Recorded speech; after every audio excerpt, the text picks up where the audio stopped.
Securities and Exchange Commission nagbabala naman sa publiko hinggil sa mga investment scam sa bansa. Ang detalye alamin natin mula sa aming kasamang si Pengalinyo ng Radyo ng Bayan Davao.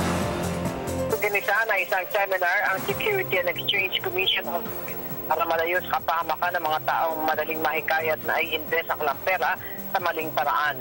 Ayon kay JV Paul Francisco, Direktor ng SEC Davao Extension Office, na nakatakda sa linggo ang isang mahalagang seminar sa lungsod ng Davao.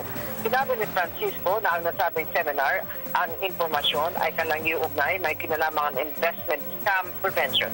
Mas pinaigtingaan nila ang kanilang information education campaign para masupo ang publiko na pumasok sa isang kumpanya at ikapital ang kanilang pera na hindi kumuha ng lisensya, benta o magbenta ng securities investment products.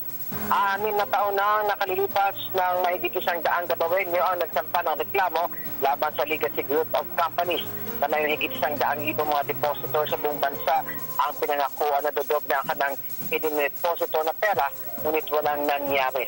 At nabatid na ito ay isang maanumalyang transaksyon ayon sa Bangko Sentral ng Pilipinas o BSP.